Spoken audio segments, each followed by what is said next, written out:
So there's this thing that doesn't make any sense. Britain loses the Revolutionary War in 1783, right? The most powerful empire on Earth just got embarrassed by a bunch of farmers with muskets. And you'd think, okay, they're going to come back. They're going to want revenge. They're going to reconquer their most valuable colony. Except they never do. Not really. And here's the weird part. They had like 4 different chances to crush America completely. And each time they just didn't. Like they weren't even trying. And before you say, well, maybe they just gave up, let me tell you what they were doing during this same period. Conquering India, dominating China, colonizing Africa, controlling a quarter of the entire planet. So they could definitely fight. They just chose not to fight America. Why? I'm going to show you something. And once you see it, you can't unsee it. This isn't about battles or borders. It's about money. And the people who controlled it knew something that most people still don't understand today. You don't need to invade a country if you already own it. All right, let me stop you right there before we get into the conspiracy stuff. We got to talk about this guy, Alexander Hamilton. Now, Hamilton's famous now because of the musical, right? But here's what they don't tell you in the play. Hamilton loved Britain, like loved Britain. He wanted America to basically copy the British system, British banking, British government structure, all of it. And in 1791, just 8 years after America supposedly won independence, Hamilton does something wild. He creates the first bank of the United States. And get this, 80% of it was owned by private investors. Foreign private investors. British private investors. Thomas Jefferson absolutely lost his mind over this. He's writing letters like, this is exactly what we just fought a war about, and we're handing our country back to the same people we just kicked out. But Hamilton got his bank anyway. So now you've got this independent nation, and the same British banking families that financed the British Empire are now financing America's national debt. They're literally lending America the money to exist as a country. Think about that for a second. You just fought a war for independence and immediately borrowed money from the people you fought. That's like breaking up with your toxic ex and then asking them to co-sign your apartment. Now here's where it gets interesting. So this first bank, it's supposed to be temporary, right? 20-year charter. It expires in 1811. And guess what happens in 1812? War. The War of 1812 breaks out literally 1 year after the bank charter expires. Britain invades. Again. But here's the thing, and this is where it gets weird. The British had just spent 20 years fighting Napoleon. They were exhausted. They were broke. They were stretched thin across like 3 continents. So invading America made zero strategic sense. But they did it anyway. And then, and this is the part that'll make you go, wait, what? They barely tried. They burned Washington, D.C., which sounds dramatic, but accomplished literally nothing.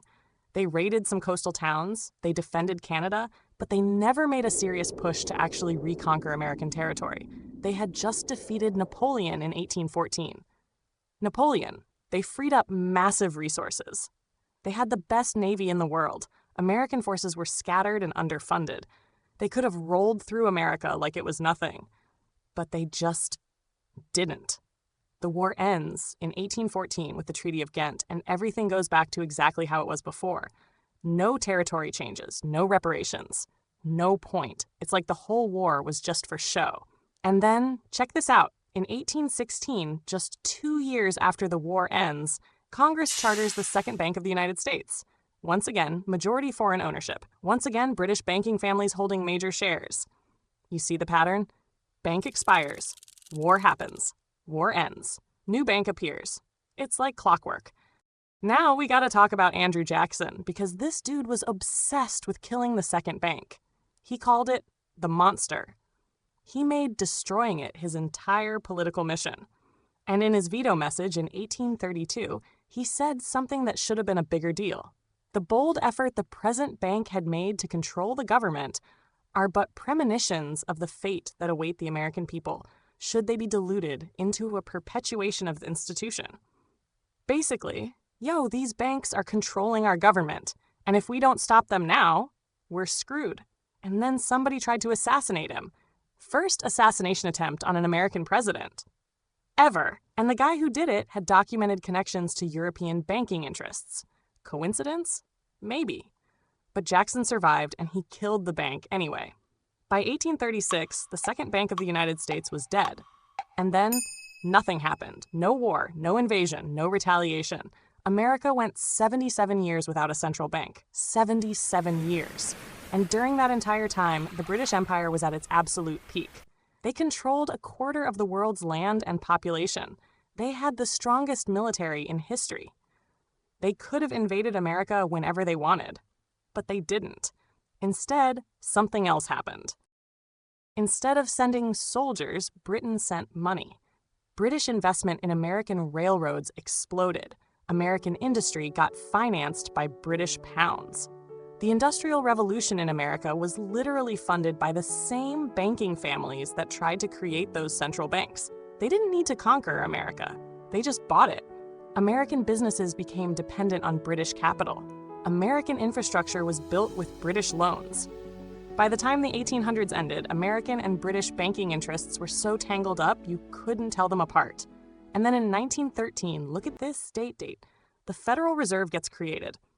A central banking system, private ownership, minimal government oversight, controlling America's entire money supply. The exact thing Jefferson warned about, the exact thing Jackson killed, finally becomes permanent. And who owns the Federal Reserve? That's a great question. The stock is held by member banks whose ownership traces back through like 17 layers of corporate structures that eventually connect to, the same banking dynasties that financed both sides of the Revolutionary War. Both sides. Let that sink in. So here's what I think happened. Britain never tried to retake America by force because they never needed to. The conquest was economic, not military. Think about it from their perspective. A colony costs money. You need soldiers, administrators, you gotta deal with constant rebellions. It's expensive and annoying. But an independent nation that voluntarily borrows your money, trades with your merchants, uses your legal system, and fights your enemies, that's control without the cost. The British Empire didn't collapse after American independence. It became the largest empire in human history. And it did that by figuring out that economic domination beats military occupation every single time. America was the test case, the model, politically independent, economically integrated, culturally aligned. And by the time the 1900s rolled around, the integration was complete. The special relationship between America and Britain, where America fights Britain's wars, protects Britain's interests, speaks Britain's language, follows Britain's foreign policy, that didn't happen by accident. That was the plan from the beginning. Now look, I'm not saying there's some Illuminati pulling strings from a castle somewhere. I'm not saying every politician was in on it. Most of them probably had no idea.